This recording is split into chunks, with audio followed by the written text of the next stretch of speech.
Alhamdulillah nahmaduhu wa nasta'inuhu wa nastaghfiruh wa na'udzu billahi min shururi anfusina wa min sayyiati a'malina may yahdihillahu fala mudilla lahu wa may yudlil fala hadiya lahu asyhadu an la ilaha illallah wahdahu la syarika lahu wa asyhadu anna Muhammadan abduhu wa rasuluhu la nabiyya ba'dahu. Qala ta'ala a'udzu billahi minasy syaithanir rajim bismillahirrahmanirrahim qad aflahal mu'minun alladzina hum fi shalatihim khashi'un. Waqala Rasulullah sallallahu alaihi wasallam inna awwal ma yuhasabu bil 'abdi yaumal qiyamah min amalihi shalah. Syukur bagi Allah, mudah-mudahan kehadiran kita pada pertemuan keempat ini dari seri kajian dan belajar salat khusus program DKM Majelis Sakinah ini menjadi pelengkap tanda bahwa semakin bertambahnya umur, berkurangnya usia, semakin bertambahnya taat, berkurangnya maksiat, semakin bertambahnya pahala, berkurangnya dosa, kecintaan kita pada Allah dan Rasulnya semakin membaik. Yang salah satu indikatornya adalah sholat kita dari waktu ke waktu, dari umur ke umur semakin membaik pula. Puji syukur bagi Allah, sholat dan salam buat Rasulullah. Mudah-mudahan dari kita di sini ini juga menjadi pelengkap tanda bahwa insya Allah makin lama ujian corona ini berlangsung, imunitas kita semakin sehat, semakin kuat, dan iman kita, ketaatan kita semakin berlipat-lipat. Sehingga bagi orang-orang Muslim yang beriman, ujian ini betul-betul adalah akan dimanfaatkan ya untuk meningkatkan kesehatan dan meningkatkan ketaatan kepada Allah Subhanahu wa taala. Sehingga tidak ada pertanyaan lagi kapan ujian ini berakhir, tapi pertanyaannya adalah kapan kita mengeluh berakhir, kapan keluhan kita berakhir. Karena masih banyak di antara saudara kita yang setiap hari sudah lupa padahal ujian Quran ini sudah tahun, tapi masih bertanya aja. Ya udah berapa lama, yang pertama ditanya, yang kedua berapa lama lagi. Dia ditanya udah berapa lama, yang kedua berapa lama lagi. Tapi dijawab sendiri, ya baru udah setahun katanya. Tapi dijawab sendiri. Tapi yang belum dijawab adalah pertanyaan kedua, kapan kita berakhir mengeluh? Kapan kita berhenti mengeluh? Karena semua ujian itu berhenti ketika kita mengeluh. Ya. Karena ujian itu ya suka nggak suka pasti akan datang, sempat nggak sempat pasti akan berakhir. Jadi kita kerjakan, kita nggak kerjakan juga akan berakhir. Oleh karena itu kita bersyukur kepada Allah yang bisa hadir di sini. Ini mudah-mudahan menjadi pelengkap tanda kita bahwa ujian ini betul-betul akan motivasi kita meningkatkan kesehatan dan ketaatan Allah Subhanahu wa taala. Salawat dan salam kepada Rasulullah, mudah-mudahan ini juga menjadi pelengkap tanda bahwa kecintaan kita pada Rasulullah semakin membaik. Karena kata Rasulullah, "Man ahya sunnati faqad ahabbani wa man ahabbani kana ma'i fil jannah." Barang siapa menghidupkan sunnahku, maka sungguh dia telah mencintaiku, dan barang siapa mencintaiku, maka sungguh dia akan bersamaku di surga. Dan mudah-mudahan kumpul yang kita di sini ini juga menjadi bagian dari itu, menghidupkan sunnah-sunnah Rasulullah SAW. Baik, Bapak Ibu jamaah hadirin yang dirahmati Allah, kita lanjutkan kajian kita yang keempat ini tentang dakwah akhir zaman. Training sholat khusyuk, perbaiki sholat Anda sekarang, solusi semua masalah. Tema kita adalah bagaimana meraih khusyuk bagian yang pertama. Kita sudah belajar apa itu khusyuk sedikit, kemudian kita belajar betapa pentingnya sholat khusyuk. Yang ketiga kita sudah belajar tentang sholatnya orang-orang yang tidak khusyuk. Ya, hari ini kita akan belajar bagaimana mulai hari ini kita akan meraih karunia khusyuk dari Allah Subhanahu wa taala. Saya menyebut ini selalu dengan sebagai dakwah akhir zaman. Mengapa begitu? Karena Rasulullah mengatakan awwalul ma yurfa'u min hadhil ummatil khusyuk. Nanti menjelang hari kiamat, rahmat karunia yang akan dicabut pertama kali adalah rasa khusyuk. Jadi kata Rasulullah, menjelang hari kiamat datang, ya rahmat karunia atau rezeki yang pertama kali akan dicabut dari dunia adalah rasa khusyuk, yaitu rasa khusyuk. Sehingga nanti kata Rasulullah, kau akan mendapati masjidnya banyak, masjidnya bagus, sholat Jumatnya ramai, ya imamnya bagus, yang sholat juga kelihatan bagus, tapi tak seorang pun di antara mereka yang hatinya khusyuk. Mereka berdiri di hadapan Allah, tapi mereka sesungguhnya hatinya berlari-lari meninggalkan Allah. Mereka ruku di hadapan Allah, tapi sesungguhnya mereka sedang mencari bermaksiat, mencari dunia di hadapan Allah. Mereka sujud di hadapan Allah, tapi sesungguhnya hati mereka malah buana mencari kepuasan-kepuasan dunia. Nanti akan datang itu. Menurut mereka Allah Akbar, tapi hatinya dompet Akbar, motor Akbar, bisnis Akbar. Mereka mulutnya mengatakan Subhana Rabbil Azim, tetapi sesungguhnya mereka sedang merencanakan kezaliman-kezaliman. Mereka mengatakan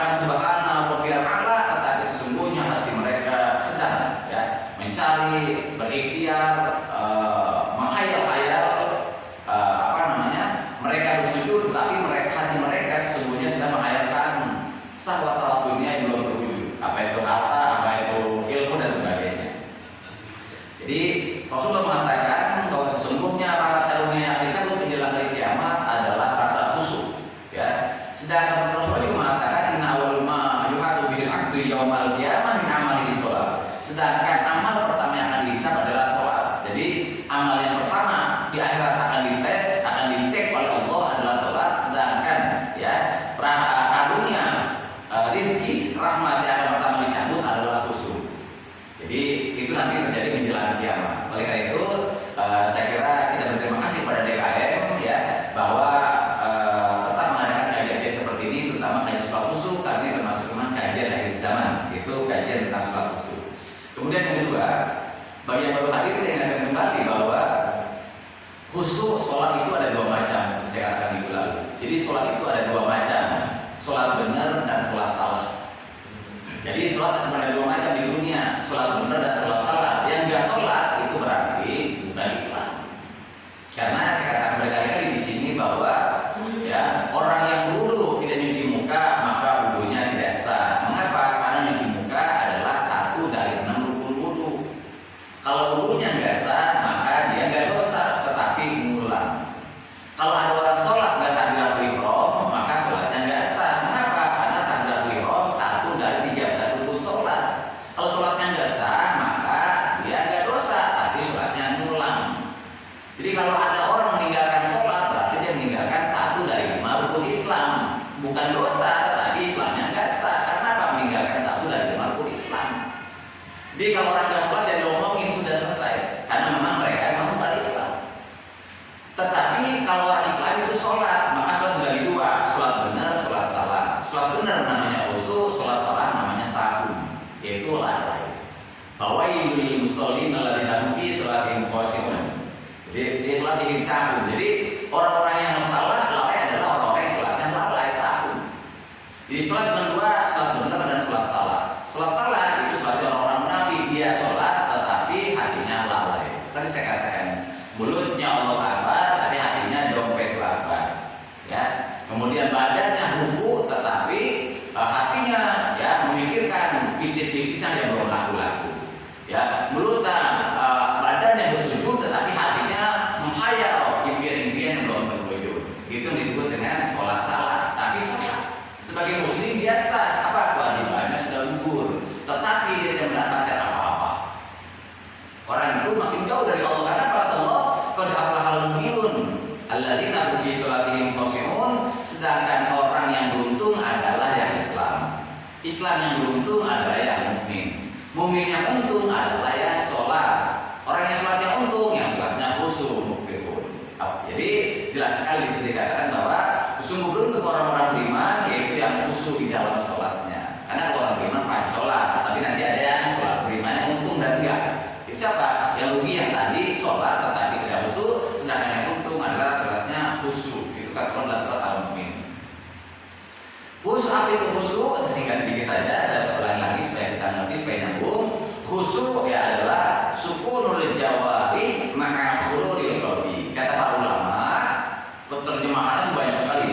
Pengertian khusyuk itu banyak sekali. Setiap orang boleh memberikan arti khusyuk sepanjang maknanya adalah memperbaiki ya hubungan kita dengan Allah ketika sholat. Itu saja gampang. Boleh bagi saya sih khusyuk artinya konsentrasi, silakan saja. Sepanjang yang dimaksud adalah memperbaiki komunikasi dan hubungan kita dengan Allah Subhanahu wa taala ketika sholat. Boleh saja. Tetapi karena ini ibadah itu ada kaidahnya. Ibadah itu kaidahnya adalah musyafahah dan talaqi. Musyafahah artinya bir to bir. Bir to bir artinya dengar langsung dari bibir guru para ulama pada Rasulullah, kalau ulama warasatul anbiya. Kalau urusan bisnis, manajemen, pengembangan diri boleh saja dari mulut siapa kita dengar supaya dia punya kapasitas bicara. Tapi urusan ibadah yang pertama adalah tadi musyafahah itu apa? Bir to bir. Ya, dengar langsung dari guru. Mengapa? Supaya sanadnya nyambung. Urusan ibadah. Jadi persoalan bukan masalah benar salah kalau ibadah. Tetapi urusannya adalah ini ujung-ujungnya nyambung ke Nabi. Ya, maka dikatakan musyafahah salah utamanya itu apa? Bir to bir. Dengar langsung dari bibir ulama karena ulama adalah pewaris dari Rasulullah. Yang kedua adalah talaqi. Talaqi itu artinya Nggak mesti gurunya sama. Yang ngajar guru A, yang berdiri guru B, yang penting sama-sama ulama. Nggak bisa kita ngaji sama guru A, tiba-tiba berdiri sendiri sama bininya, ya istrinya atau suaminya bukan ulama. Akhirnya apa? Ya itu udah bener, udah bagus, sudah gitu juga. Namanya juga kita bukan dia, bukan ulama, itu udah bagus, nggak bisa gitu. Jadi kaidah fikihnya adalah bahwa lalu ibadah itu adalah musyafaat talaqi. Yang pertama adalah dengan langsung peer to peer, dengan langsung dari bibir para ulama supaya sanadnya nyambung. Yang kedua adalah talaqi supaya apa? Maknanya benar. Itu apa? Isinya benar. Yang ngecek adalah ulama sendiri. Kita belajar sholat di sini. Ya misalnya di sini kita belajar sholat dengan saya, misalnya dalam sholat yang lain. Nah untuk betulinnya bukan di rumah. Ya, amalin di rumah, praktekin di rumah, balik lagi kemari, tanya sama ustaz. Nggak harus saya, siapa aja boleh ustaz. Diri saya udah bener apa enggak? Takbir saya udah bener apa enggak? Ini ruku begini bener apa salah? Ini sujud begini yang bener bagaimana sebabnya? Karena apa? Saya katakan lagi berkali-kali di sini bahwa nanti banyak betul orang-orang yang ngarang. Jadi khusyuk itu seperti itu. Jadi ada sholat bener, ada sholat salah. Sholat yang bener namanya khusyuk, yang salah namanya sahun, itu sholat yang lain. Ya, khusyuk adalah kata para ulama disebutkan supaya ini kita dikasih pagar supaya pekerjaan kita nggak liar. Maka para ulama mengatakan khusyuk adalah sukunul jawari ma'akhuduril qalbi.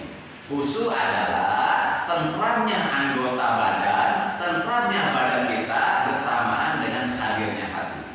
Itu kata para ulama menyebutkan. Karena kalau nggak dibatasi begitu, nanti setiap orang akhirnya pada memberikan definisi sendiri. Sekarang bukan salah, tetapi takutnya jalurnya karpet merahnya jadi nggak ke surga. Karena apa? Yang dia pakai bukan karpet merah para ulama. Maka para ulama udah kata para ulama terserah deh. Yang penting mah batasi pagari pengertian dua dulu biar gampang. Biar orang awam sampai yang paling pinter, biar orang miskin sampai yang paling kaya, biar orang sakit sampai yang paling sehat membatasi diri tentang pengertian tadi. Itu apa? Sukunul jawari ma'akhuril qalbi. Tentramnya hati bersamaan dia. Tentramnya hati bersamaan dengan hadirnya hati ketika sholat.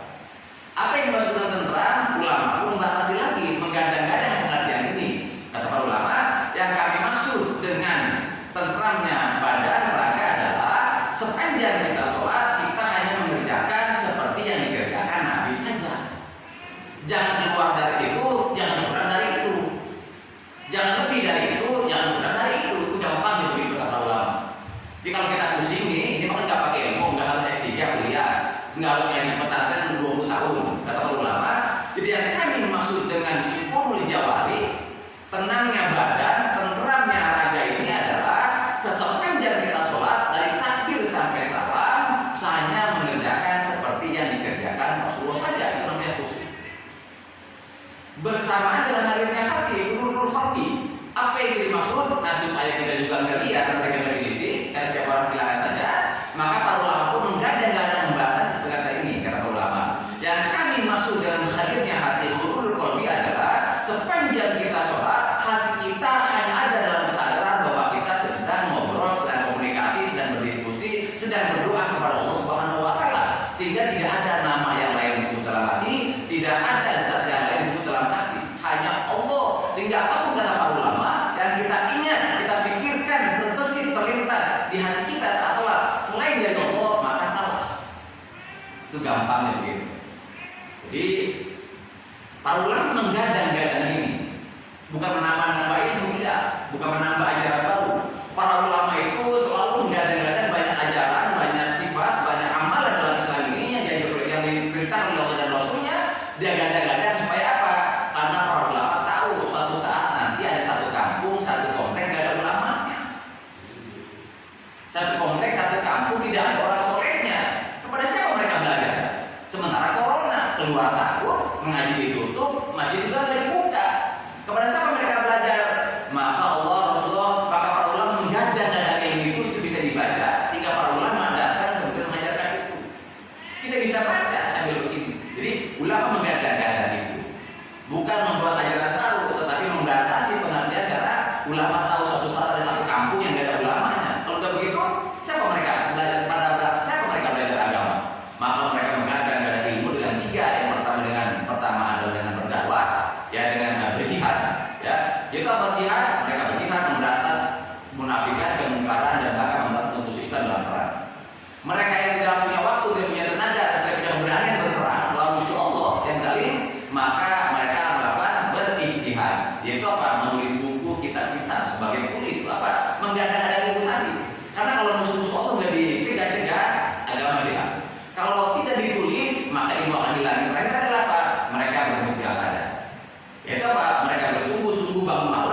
Di mereka tiga ada yang berperang, ya, menghalangi musuh-musuh Islam untuk masukkan Islam.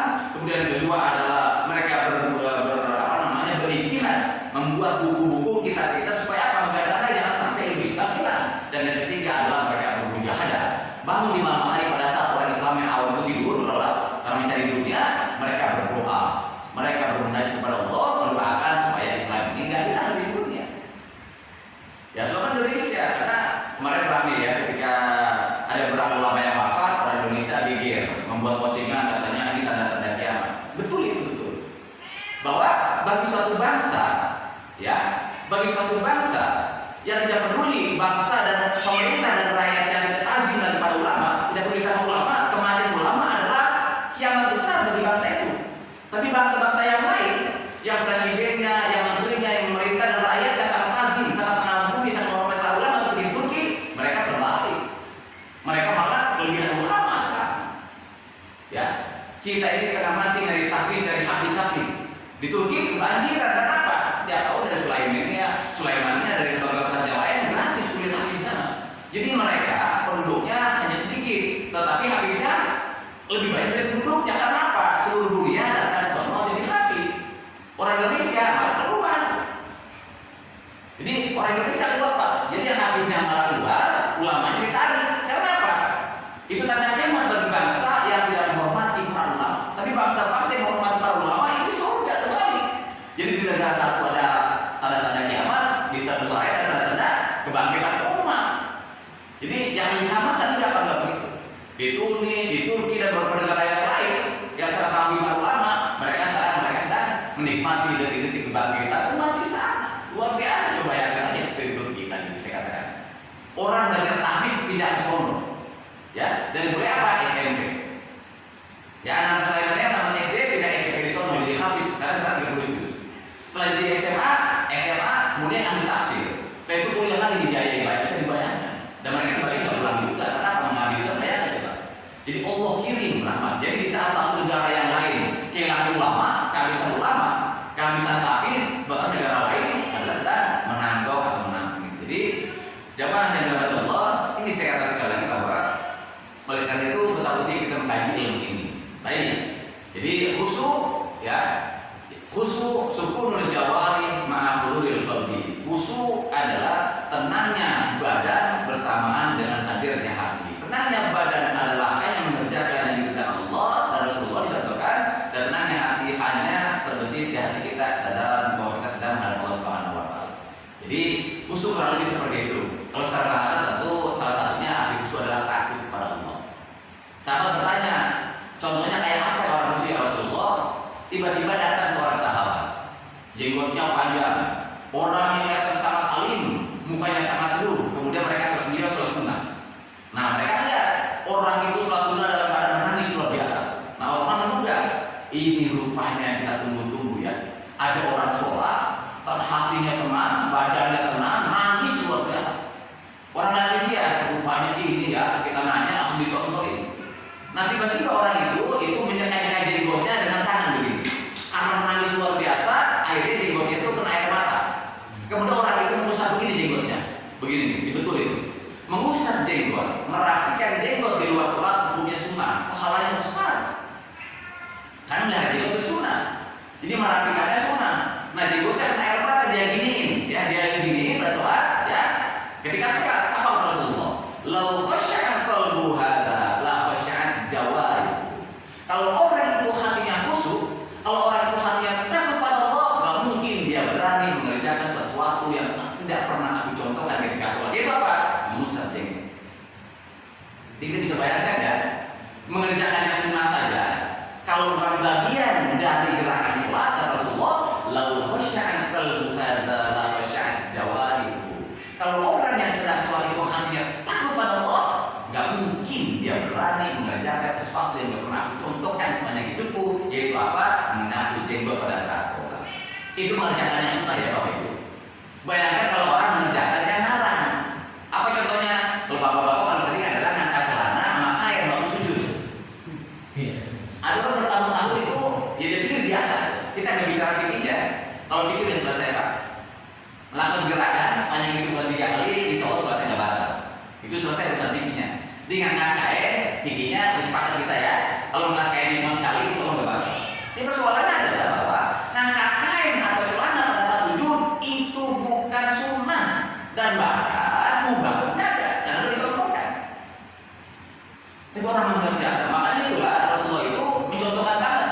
Pakailah kain di atas mata kaki, pakailah celana di atas mata kaki supaya apa? Begitu sujud dan ruku kagak ngangkat lagi.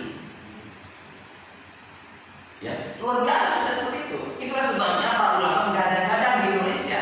Orang Indonesia itu kalau sholat pakai kain. Kenapa pakai kain? Ya, itu tiga. Yang pertama adalah supaya kita nggak ngangkat, karena kalau kain ada yang ketat. Kain berikatan murah banget tetap longgar. Nggak ada orang berikan perlu kain pas banget ini sempit begini, nggak ada kain sempit. Makanya pakai kain kan. Digadang-gadang tuh. Yang kedua, kenapa pakai kain? Karena dengan pakai kain itu berarti dia menghalangi yang tadi. Bagian belakang kalau bapak-bapak itu kalau sholat kalau pakai celana itu masih kelihatan aurat dari belakang. Kan banyak orang ya kayak orang aneh aja gitu, bicara aneh. Kalau bicara aurat dia pikir itu hanya wanita. Wanita itu dia pakai celana jeans, pakai kaos, itu auratnya kelihatan. Tapi ada orang sholat di sini pakai celana. Celananya ketat, aurat laki-laki itu dari lutut sampai pusar. Itu kalau ada orang sholat ya pakai celana jeans, celana ketat, itu auratnya kelihatan Pak. Apa beda dengan perempuan pakai aurat? Dia pakai celana. Cuma bedanya kalau perempuan kan tertutup semua. Jadi kalau dia pakai celana sampai mata kaki ketat, mata kaki pun aurat.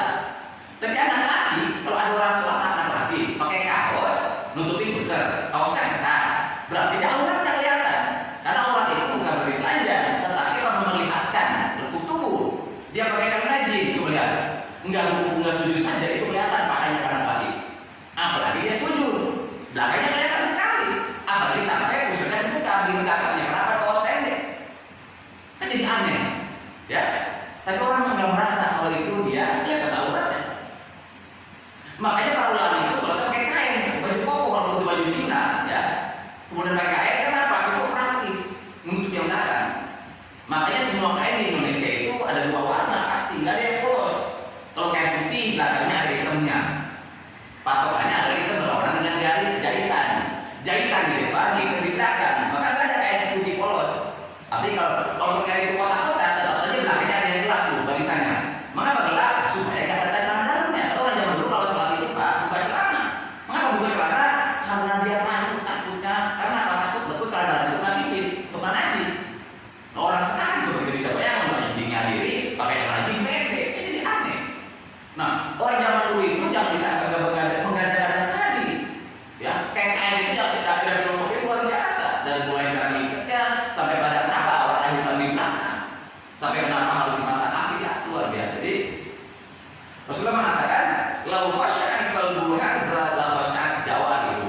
Seandainya orang itu ya hatinya takut pada Allah, nggak mungkin dia berani mengerjakan sesuatu yang nggak pernah dicontohkan gitu apa? Mengerjakan sunnahku pusat-pusatnya itu. Ya, saya katakan contohnya tadi paling gampang. Itu masih sunnah, masih cakep sebenarnya, masih cakep ya. Karena sunnah, ini kan enggak ya. Ya tadi saya katakan salah satu yang paling umum dianggap benar adalah kata celana dan kain waktu sujud. Itu baru satu ya. Nanti kalau kita masuk nanti materi-materi yang berikutnya, dari diri udah salah, diri itu udah salah. Makanya jangan Bapak Ibu ada buku judulnya 500 kesalahan sholat. Bisa dibayangkan Pak. Ada buku judulnya 500 kesalahan sholat. Sholat subuh cuma 2 rakaat, ya. 4 kali sujud, 2 kali ruku, dikerjakan 4 menit, salah 500 coba dah. Kalau kita ulangan 2 jam UN, soalnya 40, salah 30 masih pantas. Karena apa? Soalnya 40. Ini ada orang sholat, bacaan cuma 3, membaca takbir, bacaan ruku, bacaan sujud, sama Quran, salah 500. Ternyata begitu dipreteli dari diri emang betul, Pak. Diri udah salah, takbir udah salah, ngomongnya udah salah, semua salah. Jadi saya katakan bahwa makanya bersyukur buat terima kasih khususnya buat DKM Masjid Sakinah yang telah memberikan kita kesempatan buat bukan belajar sebenarnya, ya tetapi adalah mencari karunia. Ya kita sedang mencari karunia kata Allah. Dikatakan begitu. Setelah kita sholat, wabtaghi min fadlillah. Setelah kamu sholat, maka wabtaghi min fadlillah. Carilah karuniaku. Kita hanya cari karunia apa hari ini, bukan rezeki ya. Rezeki itu udah dijamin. Sekarang kita cari karunia. Karunia apa itu karunia? Karunia itu bonus. Apa itu bonus? Bonus itu dapatnya gampang, habisnya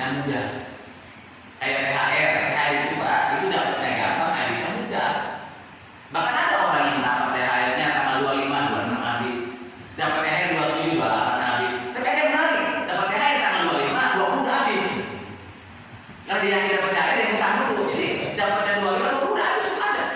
Itu namanya bonus. Bonus dapatnya gampang, habisnya mudah. Dan kita mencari itu, coba lihat kan. Orang kuliah sampai S3, sampai ke Jerman, sampai ke Jepang, sampai ke Amerika. Terus pulang Indonesia kerja Sudirman. 1 bulan digajilah 1 bulan dapatlah 5 juta. Begitu pulang dipakai sama bininya buat belanja habis. Terus besok dandan lagi, mandi lagi, pakai dasi lagi, berangkat lagi. Mana Pak? Kerja. Nyari apa Pak? Nyari duit. Udah dapat Pak? Belum. Kapan? Tanggal 30 begitu dapat kasih bini buat belanja besok habis lagi. Itu namanya bonus. Jadi Allah kasih. Maka bonus itu dikatakan oleh itu, maka karunia tadi saya katakan sholat. Maka karunia tadi sebenarnya itu bukan masalah jauh, bukan masalah tinggi, tapi masalahnya dengan Allah yang ngasih bonus. Kan begitu. Karena ternyata ukuran orang kerja itu bukan masalah jauhnya, bukan masalah pintarnya, bukan. Ya, bukan masalah pintarnya, tetapi masalah dengan Allahnya. Karena rezeki itu ada di mana-mana. Contohnya misalnya ada mbak-mbak kerja di rumah kita. Kerjanya ngapain coba? Di rumah kita. Rumah kita di mana? Bukan di kamar tamu, di kamar paling pojok. Di mana itu? Di ruang mandi. Ruang mandi semuanya pakai? Enggak. Karena apa? Dia nyuci doang. Hanya dia pakai cuma 1 meter kali setengah meter. Ada penjelasan dia nyuci. Kerjanya ngapain? Isi nyuruh kan? Gimana Pak? Gosok-gosok duit, kesek sebulan dapat duit. Ada orang yang punya peluang, ini nggak Sudirman, nggak kayak buruk, cuma yang punya peluang gitu, dapat duit. Begitu aja namanya karunia. Jadi sama-sama habis. Makanya kalau karunia itu sebenarnya aslinya kita nggak bukan masalah perlu jauh, tetapi udah ada di kita. Contohnya misalnya dari maaf saja ini karunia namanya pala kata Allah. Itu bukan berarti kita karunia aku. Waktu tadi fadillah, pada itu karunia. Contohnya rambut ini Pak, ya.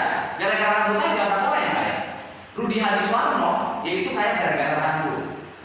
Ya, ada orang rambutnya panjang, dibotakin jadi duit.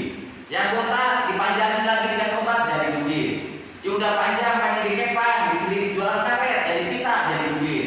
Yang udah pakai pita lancar ke jualan bando jadi duit. Ya, udah pakai bando, udah pakai pita, warna hitam pengen merah jadi duit lagi. Udah merah kayak dibelang-belang, merah putih hijau kayak kulit jagung jadi duit lagi. Udah pakai kulit merah kuning hijau dikepang kepanasan jualan topi jadi duit lagi. Topi kurang lebar bikin payung jadi duit lagi. Coba itu urusan rambut Pak. Itu belum turun ke mata ya. Belum turun ke mata, belum turun ke alis. Itu baru urusan rambut doang itu. Itu namanya karunia. Jadi ada kalau ada bikin karunia Allah itu nyari mana-mana S3. Jadi ada sebenarnya apa? Dia ngurusin rambut saja satu ya. Jualan payung dua, jualan payung gitu. Jualan payung kagak bisa, bikin payung kagak mampu, ngojek payung jadi duit. Semua itu itu namanya karunia. Belum turun ke mata ya. Yang namanya mata itu Pak, lebih mahal lagi. Makin ke bawah Pak, dan makin ke dalam makin mahal. Kalau nggak percaya silakan aja. Turunin dikit ke mata, ke alis. Coba lihat alis. Rambut alis jadi duit. Nyulam alis jadi duit. Nyukur alis jadi duit. Semuanya Pak, belum turun ke mata. Begitu ke mata, Pak, makin lama lagi. Mata sakit jadi duit. Mata sehat jadi duit. Kasih lensa jadi duit. Lensa sehat mata. Buren pakai kacamata jadi duit. Kacamata pakai 2, pakai minyak pakai plus jadi duit. Belum pakai gaya. Itu baru turun ke mata, turun ke hidung. Apalagi sampai ke kaki. Turun ke jantung, turun ke paru Pak. Itu karunia Pak. Jadi dari rambut sampai ujung jari aja itu sebenarnya aslinya orang udah berkelimpahan karunia. Di aneh betul kalau ada orang ngejar dunia itu sampai habis-habisan sampai akhirnya lupa mati. Saking asik yang ngejar dunia tahu mati. Saking asik yang ngejar dunia sampai mati mau waktu di mana-mana. Karena apa? Tahu betul udah dapat karunia, rezeki mah udah ada. Karena apa? Ayam aja dapat rezeki. Tadi saya katakan. Ya, di mana? Makanya ya seperti itulah saya katakan tadi bahwa itu ada masalah. Jadi saya akan kembali kembali lagi bahwa kita tidak takut. Jadi pengantar khusus itu salah satunya adalah takut. Bagaimana meraihnya? Ya, jadi cara meraih khusus setidak-tidaknya sebenarnya paling dikit itu Al-Ghazali itu mengatakan setidak-tidaknya cara meraih khusus itu ada 6. Dimulai dengan hudurul qalbi, yaitu hadirnya hati, diakhiri dengan rasa malu awalnya. Jadi hudurul qalbi hadirnya hati. Kalau kita nggak bisa, maka turun dari atas tahu paling nggak paham. Kalau paham nggak bisa, paling nggak roja, yaitu punya rasa khawatir banget. Kalau khawatir nggak bisa juga, paling nggak kita punya sifat warok lah, yaitu apa? Jaga dosa dah biar aman. Kalau jaga dosa nggak bisa khusus sendiri. Tapi kalau udah Allah nggak bisa hadir di hati kita, bacaan sholat nggak paham, nggak ada rasa khawatir sedikit pun sholat diterima apa enggak, gitu kan? Kemudian waro nggak bisa jaga dosa, masih tetap jalan dari sholat kita. Tobat agak mau. Kalau kata Al-Ghazali ini terakhir nih, kalau kamu nggak punya jubah yang benar, bubar gitu. Apa itu? Kalau saya paling nggak punya malu.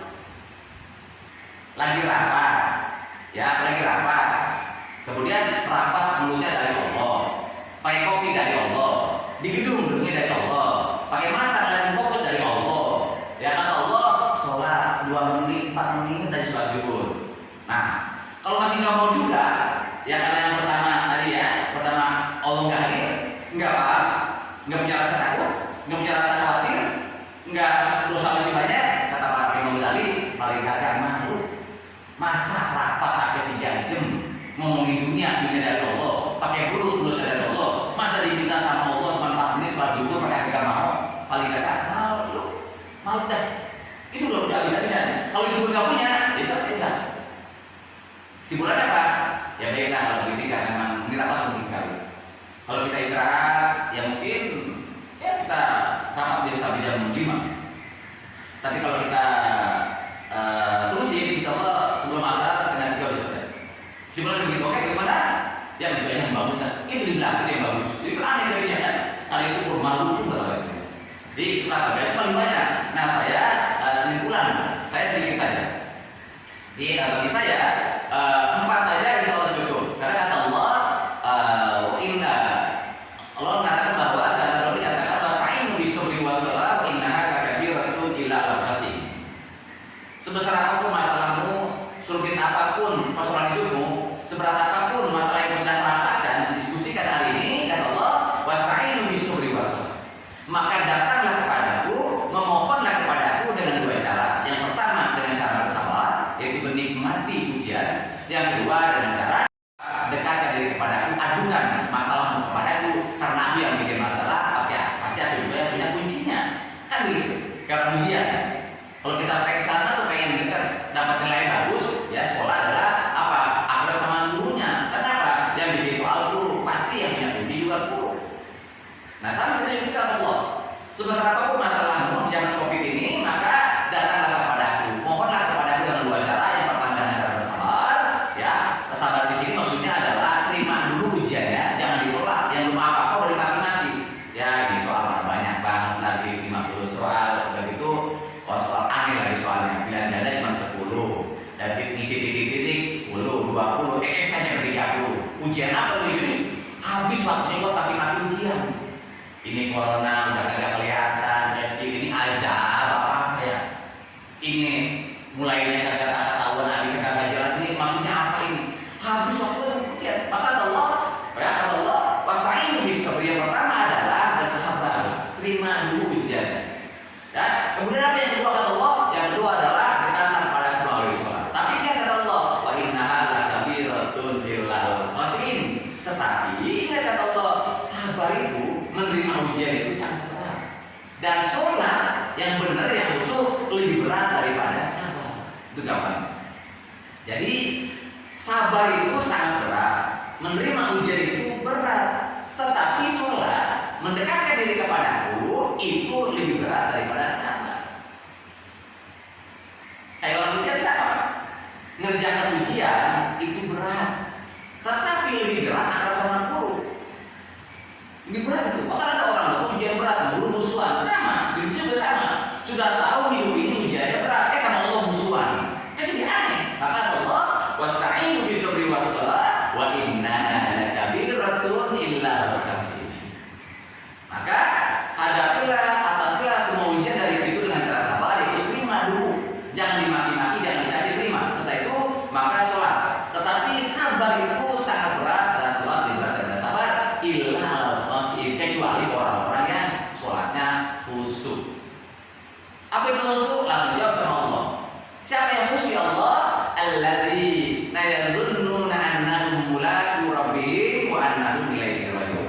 Orang-orang yang diberikan karunia khusyuk dalam hatinya adalah orang-orang yang sebelum sholat yazunnu dia itu berprasangka sangat kuat. Yazun itu zon ya, anak indah zonni abdi. Aku ini seperti dugaan hambaku kata Allah. Kata Allah. Mari katakan siapa yang musuh Allah? Alladzina yazunnuna annahum mulaqu rabbihim. Yaitu orang-orang yang sebelum dia sholat, ya, dia menduga sangat kuat, sangat yakin bahwa dia akan menghadap Allah Subhanahu wa taala. Jadi kalau orang-orang ini insya Allah nanti Pak Ari Nur, insya Allah jamaah As-Sakinah minggu depan akan akan dipanggil ke Bapak Presiden di Istana Negara. Akan depan ada kajian itu jam 10. Undangannya jelas dari Sekretariat Negara, lambangnya ada burung garuda dan merah putih. Koknya juga jelas, alamatnya jelas ya. Alamat Sekretariat Negara jelas. Tanda tangannya pun Menteri Sekretariat Negara jelas. Karena undangan udah jelas, tempatnya udah jelas, acaranya udah jelas, undangannya jam 10. Ya kira-kira kalau sudah jelas begitu, kira-kira kita ini hadirnya nanti di Istana Negara jam 11 atau jam 12. Pakai ngaji lagi, udah ada pengajian, nggak bisa. Pokoknya subuh sudah mandi, sudah pakai pakaian, pokoknya mobil standby jam 7 kali nambah. Karena apa? Takutnya macet. Jadi acara jam 10 itu jam 6 udah berangkat. Kata ketua DKM, jangan ntar kebagian. Wah nyawa, nggak bisa gitu Pak Ari. Ya mendingan kecepatan daripada kelambatan. Karena apa? Istana Negara. Luar biasa Pak itu. Apa yang ngaji kagak ada, kerja bakti gagal, yang undangan batal, acara besar yang ulang tahun Gereja Sakinah hampir batal. Kenapa? Karena apa? Karena kita tahu, kita yakin betul, kita menduga sangat kuat, yang sangat yakin bahwa kita ini betul-betul diundang Bapak Presiden. Waktunya jelas, tempatnya jelas, acaranya jelas. Maka acara jam 10, jam 7 udah nyampe kita di Istana Negara. Kalau boleh masuk, ya akhirnya kalau boleh masuk Pak. Karena apa? Istana Negara masuknya paling 2 jam. Karena 1 jam sebelum ketemu Presiden kita harus sudah standby di rapi, udah rapi. Itu 1 jam Pak. 1 jam sebelum Presiden udah boleh napas. Jangan bergerak, ya udah siap siapa yang ngomong, siapa yang duduk, udah boleh napas Pak. Nggak ada yang jalan lagi. 1 jam. Akhirnya kalau cepetan, misal enggak, kata Pak Ari tadi ya nggak apa-apa, ya. Mending kecepatan daripada kita terlambat. Nanti buat jalan kan gitu. Itu karena apa? Alladzina yazunnuna annahum mulaqu rabbihim. Jadi orang-orang yang hatinya khusyuk, orang-orang yang memberikan karunia khusyuk di hatinya, rasa takut, rasa nikmat ketika sholat adalah orang-orang yang sebelum sholat dia menduga sangat kuat bahwa dia memang akan menghadap Allah, maka dia siapkan segala sesuatu, nggak boleh tertinggal sedikit pun. Apa itu yang dibutuhkan untuk sana? Ya, itu yang pertama. Jadinya karunia khusyuk itu Allah diberikan kepada orang-orang yang sebelum sholat sangat yakin bahwa dia akan bertemu Allah, sehingga waktunya dijaga, pakaiannya dijaga, gerakannya dijaga, bacaannya dijaga, hati pun digadang-gadang, jangan sampai nanti salah ngomong. Itu yang pertama. Siapa yang kedua ya Allah? Yang kedua adalah orang yang memberikan karunia rasa khusyuk di hatinya adalah wa annahum ilaihi raji'un. Itu orang-orang yang ketika sholat dia menduga sangat kuat, sangat yakin bahwa dia memang benar-benar sedang kembali kepada Allah Subhanahu wa taala. Siapa? Ya kayak kita lah. Kalau kita menghadap raja, maka hati kita pertama takut, yang kedua girang, yang ketiga berharap sesuatu, maka pasti udah nggak bayang yang lain. Mobil udah lupa, rumah lupa, anak lupa, bini lupa, semua lupa. Karena apa? Fokus. Karena apa? Yang kita hadapi adalah ini orang besar, pejabat besar atau artis besar di Indonesia, maka hati kita itu otomatis berpaling selain darinya. Jadi kalau kita menghadap sesuatu yang besar di Indonesia atau menghadapi masalah besar gampangnya, kalau orang boleh dikejar-kejar anjing, sementara kita tahu anjing itu adalah kecepatan lari yang lebih cepat dari kita dan gigitannya itu bisa mematikan. Kalau kita begitu masalah besar, kemudian kita lari, maka kita secara otomatis hati kita berpaling dari yang lain. Otomatis lompat tuh. Yang nggak bisa lompat tangga tiba-tiba bisa lompat. Yang bisa manjat pohon tiba-tiba bisa manjat pohon. Karena apa? Karena kita memandang bahwa ini masalah besar. Sama kalau kita menghadapi orang besar, itu otomatis di hati langsung kecil, hilang. Bagaimana Rasulullah? Kata Allah, wa annahum ilaihi raji'un. Orang-orang yang memberikan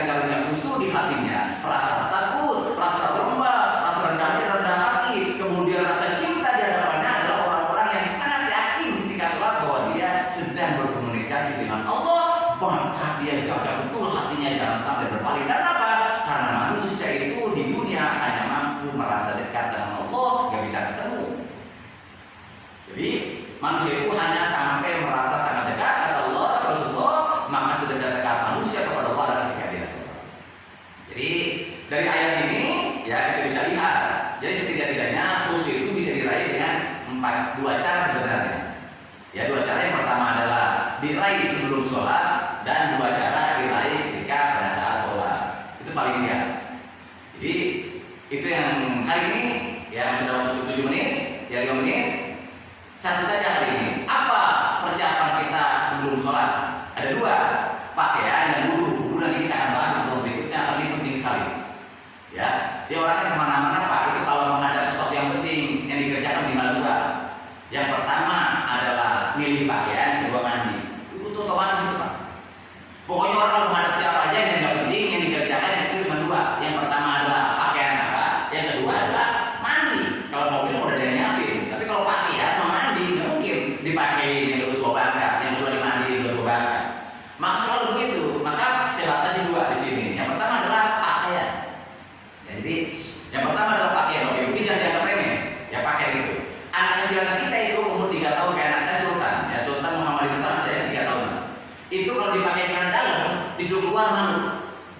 Ya kalau anak 3 tahun Pak, itu kalau saya pakai celana dalam luar aja, sono main. Itu utang Pak. Ada tamu ngumpet. Karena apa? Nggak pakai celana. Tapi begitu ada tamu teman saya tiba-tiba saya pakai kaos Batman. Mau pedang Pak, langsung lompat di bangku. Atraksi itu luar biasa Pak. Lompat di meja, bukan kita beli kan apa? Gara-gara pakai lompat itu orang bisa berubah karakter dan sangat pede. Sama kita juga. Jadi jangan jaga. Alah kita sholat. Alah kita sholat. Pakai sarjana juga bisa. Anak kecil aja itu sama begitu. Ya, anak kecil dikasih pakai topinya hijau, bajunya merah, sendalnya kuning. Dia keluar nggak? Ada orang berani Pak umur 5 tahun. Ya anak-anak umur 5 tahun tuh kalau dikasih anak perempuan, ya dikasih kitanya kuning, bajunya hijau, ya, roknya merah, celananya hitam, pakai hitam, nggak ada jalan. Kenapa? Agak pede, kenapa? Artinya agak matching. Masa ada orang sholat bilang lentong, kagak jelas pede, jadi aneh. Ya, saya katakan maka Allah menekankan betul dalam surat Al-Baqarah. Surat 30 dikatakan bahwa auzubillahi minasyaitonir rajim. Ya bani Adam, khudzu zinatakum 'inda kulli masjid. Kata Allah, hai anak Adam wahai manusia, pakailah pakaian terbaikmu, yaitu yang indah di setiap kamu memasuki masjid untuk sholat. Bukan bagus ya? Ini dikatakan adalah zinatakum. Ya, itu 'inda kulli masjid. Pakailah pakaian terbaikmu. Terbaik itu artinya pakaian terbaik yang kita punya. Kita main bulu tangkis di gereja Sakina 17-an, ya lomba anak-anak bapak-bapak bulu tangkis. Tiba-tiba saya ini, ya Pak Oki bawa yonek, ya Pak Patri bawa karbonek, Pak Halim, Pak yang lain-lain itu orang pakai mahir, mana yang bagus, yang di atas 5 juta. Saya di rumah punya raket kayu, udah ngincer dikit, senarnya putus 2. Sementara saya harus ikut. Masa Pak Abah imam di sini malah ikut lomba. Akhirnya saya sebelum ikut sebenarnya saya ini rakyat kayu, udah melintir dikit, senarnya terus dua. Akhirnya saya datang Pak, ikut baris semuanya, ya ada pengumuman baris, orang liatin saya. Karena apa? Rakyatnya aneh. Atau orang-orang rakyatnya rakyat jelek. Iya itu jelek. Saya juga bilang rakyat saya jelek. Tapi ketahui lah bapak-bapak, tiba-tiba saya ngomong, ya bapak-bapak saya tahu kalau bapak kagak ngomong pasti menduga rakyat saya rakyat jelek. Saya juga bilang rakyat saya jelek, tapi ketahui lah bahwa inilah rakyat terbaik yang saya punya, karena di rumah saya nggak ada rakyat lain. Itu aja masalahnya. Dan saya akan lawan bapak dengan pakaian yang terbaik, dengan rakyat terbaik yang saya punya. Karena apa? Di rumah saya ada rakyat lain. Sama Pak. Jadi maksud dengan pakaian terbaik adalah pakaian terbaik yang kita punya. Bukan mahal bukan. Atau begitu. Apa kata Rasulullah dijelasin? Apa itu? Dikatakan dia Bani Adam. Sudah dikatakan tadi. Maka kata Rasulullah, al-basu min siyabikum, min siyabikul bayad wa fa innaha tatahharu atyab. Kata Rasulullah, pakailah pakaian putih karena pakaian seperti itu lebih bersih dan lebih baik. Kata Rasulullah, hadis riwayat An-Nasa'i 5324 sahih. Nah, supaya kita agak bingung, ya, kita agak bingung supaya sama, supaya nggak kenal model, nggak kenal warna. Karena kalau kita ikutin model sedunia,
derivasi dari hadis yang tadi. Di Allah jelas ya.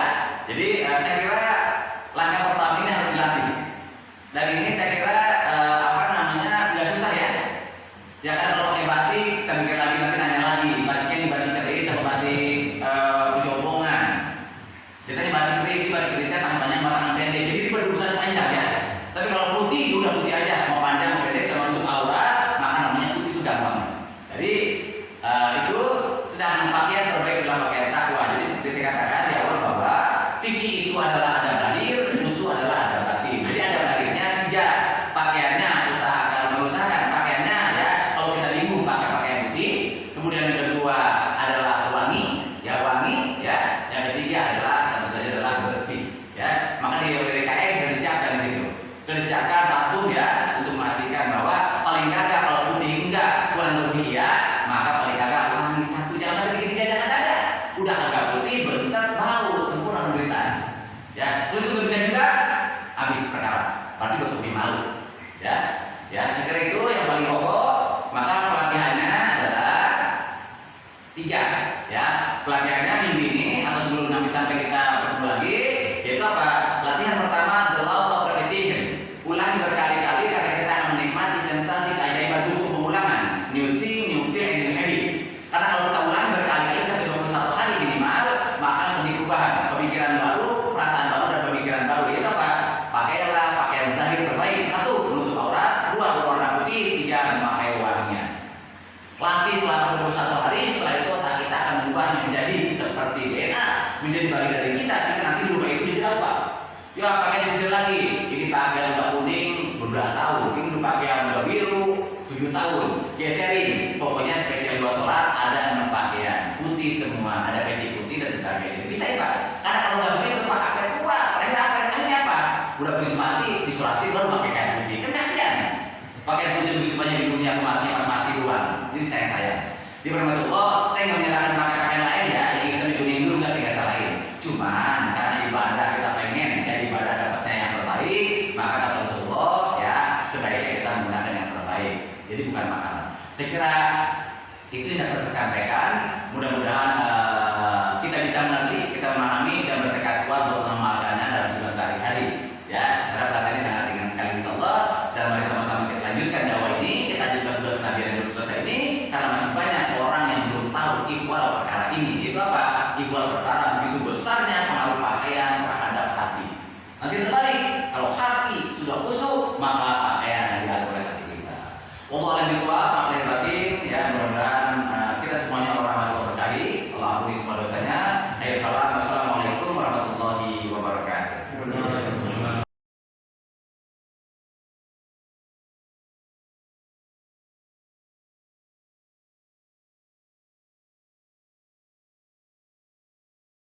Saya yang tahu itu angkat-angkat itu wajib gitu ya. Ya, Terus Pak. bangun juga wajib. Terus ketika bangun setelah tahiyat awal itu juga wajib. Nah, apa benar yang saya ketahui itu wajib atau cuma sunnah? Pak iya. Jadi Karena sebagian saya lihat ada teman-teman yang ketika mau rukuk itu nggak angkat tangan, atau ketika bangun rukuk juga nggak angkat tangan, ketika bangun dari tahiyat awal juga nggak angkat tangan. Itu kira-kira hukumnya gimana? oh iya. Jadi yang wajib itu minimal tiga sebenarnya, diri, ruku, sujud. Nah, selebihnya ada sunnah. Bacanya yang wajib cuma satu, itu Al-Fatihah. Takbiratul ihram, masuk sunnah takbirnya ya, tapi mengucapkannya itu rukun. Seperti itu saja. Jadi ruku dirinya, tapi kaidah fikihnya adalah bahwa kalau kemampuan kita ibadah berkurang, maka stres perintah menurun. Wajibnya tetap. Ini kaidah fikihnya. Kalau misalnya kemampuan kita ibadah berkurang, maka stres perintah turun. Kalau kita nggak bisa diri, maka dulu. Bukan. Tadi ini wajib, kecuali sunnah ya. Diri itu wajib Pak. Rukun itu berdiri. Kalau bisa diri, maka yang turun perintahnya, stressingnya itu apa duduk aja. Kalau duduk aja nggak bisa, udahlah kalau itu berbaring aja. Miring maksudnya ya. Ya kalau berbaring nggak bisa, udah telentang aja. Telentang nggak bisa, udah pakai isyarat mata aja. Kalau mata juga lagi sakit nggak bisa, udah pakai isyarat hati aja. Kalau hati juga nggak bisa udah mati, udah tenang aja disolatin, ya selesai. Jadi Pak, maksud takdir pertanyaan tadi, ya. Tangannya. Iya, mengangkat tangannya maksud saya. Mengangkat tangan itu adalah sunnah. Iya, itu ada hadis. Jadi mengangkat tangan itu sunnah. Ya, jadi sunnah itu ada 4 tempat. Yang pertama adalah takbiratul ihram, yang kedua adalah ketika ruku, yang ketiga adalah bangkit dari ruku, yang keempat adalah ketika bangkit dari tahiyat awal. Itu udah 4 sunnahnya. Jadi jelas sekali gitu. Ya, hadisnya jelas. Nanti ya, tinggal nanti mengangkat tangan sunnah. Tapi ketika nanti kita akan bahas tuh, ya. Jadi mengangkat tangannya sunnah takbirnya 3, ya. Sebenarnya sih cuma di 3 tempat sebenarnya angkatnya. Ketika berdiri, ketika ruku, dan habis sujud. 3 tempat sebenarnya. Cuma habis ruku itu 2 kali karena ruku, ini tentu 2 kali. Tapi prinsipnya 3 tempat. Maka mengangkatnya pun cuma 3. 1 setelinga, ya. 2 sepundak, sebahu, 3 sedada. Ketika mengangkat pun cuma 3. 1 tangan diangkat, yang kedua tangan dibuka, yang ketiga menghadap kiblat. Jelas sekali, gitu ya. Itu mengangkat tangannya. Jadi itu kurang lebih. Itu sunnah. Jadi tetapi saya katakan sekali lagi bahwa atiullah wa atiur rasul. Ya, wa ulil amri minkum. Taatlah kamu kepada Allah dan taatlah kepada Rasul. Ini sebenarnya ya ini bagian dari ketaatan. Jadi kalau orang mengatakan akibat sunnah, karena hanya seorang kalian, dia sebenarnya bukan nggak mengangkat, tapi ragu aja begini. Allah, begini nih. Jadi ngaco nih kalau soal begini, ngaco nih. Karena apa? Ini mau ngangkat apa enggak? Gitu kan begitu kan? Kalau mengangkat ya benar, kalau kita kan sunnah baru tadi. Kalau masih begini, masih malas-malas masih sunnah, masih sedada. Tapi kalau udah begini, Allah. Coba, ini kan sama saja dengan kain, sama aja usap jenggot. Kan begitu kan? Ini sunnah bukan mengerjakan sesuatu yang harus kita contohkan. Maka saya katakan jadi nggak simpel soal sebenarnya, walaupun sangat simpel, memang dikaji lagi, kita pelajari lagi. Ya, jadi kayak tadi misalnya ngangkat tangan, ya, ini banyak orang belum tahu. Ya, kalau Pak Tri tadi tanya, tentu saja bukan karena nggak tahu, tapi untuk memastikan bahwa karena disyari, ya kan? Karena ini banyaknya hadir, bisa jadi bermanfaat untuk orang lain, tapi bisa jadi ada orang yang belum tahu. Dan sekian banyak gerakan hanya diminta yang minta Rasulullah, bukan semua dan semua gerakan pakai takbir atau capek kali, kan begitu. Dan sebenarnya gerakannya kan banyak banget. Tapi berapa kali 1 rakaat? Tapi 7 ke 8 1 rakaat. 1 rakaat, Allah Akbar. Berapa kira-kira? 7 ke 8 kira-kira tuh. Berapa? Siapa namanya? Terus berapa tuh? 7 ke 8 kira-kira. 1 rakaat. 7. Yang betul 6. Yang betul 6 Pak. Itunya mereka udah nggak tahu. Yang betul 6 itu banyak nggak tahu Pak. Belum lagi tanya dari 6 rakaat itu berapa kali kita bergerak? Itu banyak sekali Pak. Tapi Rasulullah yang mengatakan, ya udah 4 aja dah. 4 itu diturunin. Apa nggak sanggup angkat? Tadi saya kira ketek sampai bahu nggak apa-apa. Kalau sampai bahu juga ini pundak masih keliru, maka begini saja. Bahkan nanti malingnya anaknya ada lagi, ya. Ya udah nggak pakai angkat dah, cuma aja begini nggak apa-apa. Kan begitu. Jadi sudah begitu digadang-gadang sama Rasulullah, ya diringankan. Jangan sampai begini. Kalau begini jadi bantu, sunat kagak, batal iya. Bantu sama di tangan itu sama, jadi begitu banyak yang bisa membayar yang dalam sholat kita ini. Jadi yang wajib itu diri, ruku, sujud. Bacaan yang wajib itu, bacaan wajib itu adalah Al-Fatihah, ya Al-Fatihah. Itu saja sebenarnya. Nanti ada rukun yang biasa. Kalau wajib kan dosa kita kerjakan ya nanti ada rukun, 13 yang kita kerjakan tuntas, ya. Sehingga sholat itu dianggap sah. Saya kira itu yang paling pokok, tapi lagi-lagi kalau urusan syariat itu sholat sudah selesai sejak Rasulullah wafat. Tinggal kita cari gurunya saja. Ya cari guru fikih, jadi guru fikih pun nggak harus ahli, ya 4 mazhab harus Hanafi, Maliki, Hambali, Syafi'i, nggak usah. Ya Syafi'i aja pun mau dikuasai itu juga benar. Maliki aja kalau dikuasai juga benar. Nggak usah kebanyakan, ya. Kayak di sini nanti Pak juga itu penting Pak, nanti kalau udah normal boleh juga kita panggil rutin, ya kayak Alhamdulillah tuh kayak siapa tuh siapa namanya Pak Ali ya. Siapa? Ya Ali itu ya rutin lah setiap bulan paling nggak sambil manfaat seumur itu kaji masalah fikih. Ya pelan-pelan aja sama fikih, ya fikih sholat, ya atau dibalik bahasa kayak jeropi itu karena kalau kaji fikih bukan dari toharo tapi dari jihad. Karena kalau bahasa dari toharo dari wudhu itu nggak pelan-pelan. Ada yang belum ngajar bunyinya habis, ada yang punya muridnya ada bunyinya habis. Jadi kan ada. Padahal fikih itu kita bahas dari mulai toharo, kemudian nanti ada sholat,